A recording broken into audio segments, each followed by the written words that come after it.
Hello, Tom, the well-traveled American here again. 13 February 2026.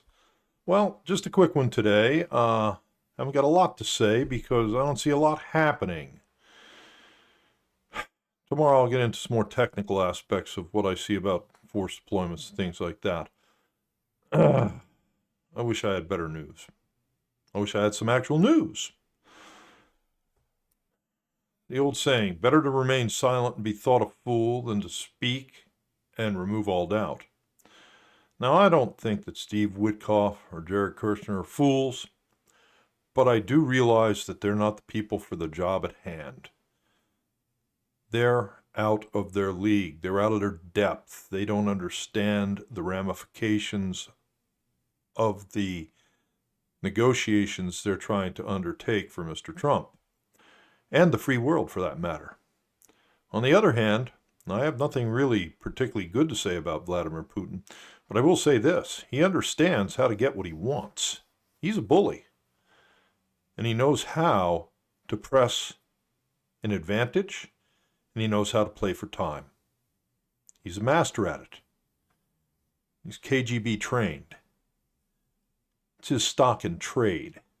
Mr. Witkoff, Mr. Kushner, real estate deal people, financial negotiation people. Probably good at that from what I can see, but they really don't understand world geopolitical power play. They don't. Out of their league. Free world is waiting. The question is, how many more days of death must we endure? How many more must die on the altar of bullshit negotiations before we act? We made promises, and the world watches what we're doing, and history records what we're doing. Timeliness is something that is part of that. I was a negotiator in some higher level negotiations before in my life, and I've seen it. The old boy, have I got a deal for you? Let's negotiate. Well, no. There's a time and a place for negotiations. And when you're in those negotiations, you have to understand what's at stake. You have to understand what power or leverage you have, what you don't have. But you also need to understand when somebody's playing you for time, hoping a situation or circumstance will change to their favor. At this point in time, it's clearly time to take kinetic action and get what we want out of these negotiations. It's not just for us, it's for other people. Playing for time is not something that history looks at with favor usually. Didn't work with Mr. Neville Chamberlain, Prime Minister of England, right before the onset of World War II. He's holding up the famous picture here, holding up a piece of paper signed by Adolf Hitler. Got a promise. Got a signed negotiation here. Wasn't worth the paper it was printed on. Mr. Putin's going to make assurances and promises. They're not worth the paper they're printed on. We have a recorded history of that already. The Ayatollah, same situation. Doesn't matter what he signs, doesn't matter what he promises. Not worth the paper it's printed on. This is merely setting the stage for future failures. And history judges those types of failures in a most harsh light. Got to be aware of that. It's time for greatness, President Trump. History will not wait. History never waits.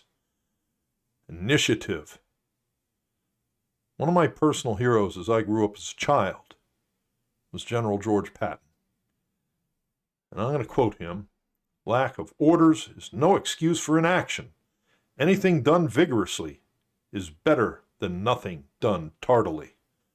Or then again, not at all. Lead, follow, or get out of the way. It's time to lead.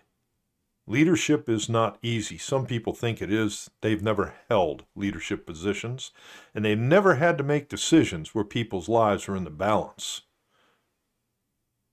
I assure you, not easy. Not easy to do. Most men will never rise to that level, and it's actually a good thing because it leaves a mark on you, as they say. Patton understood this. I'm not advising that we recklessly stumble into something in a hasty fashion. What I am saying is that people are dying each and every day. And when you're negotiating real estate deals in New York or labor contracts or things like that, if the other side doesn't hold up their half of the agreement, they're in breach of contract. Your action then is to go sue them in court, get an injunction, perhaps, get a restitution, get a payback. We're dealing with people's lives here. There's no backing the bus up. There's no getting any proper restitution. There's no court in the world that you can turn to when Mr. Putin doesn't follow his part of the agreement, or Mr. Ayatollah. Nothing you can do about it. It's just people's lives that will be wasted for nothing. So that's it for me today. Enough lecturing. I'll have some news hopefully by tomorrow. This is 13 November 2026, and I am indeed disgusted and out of here.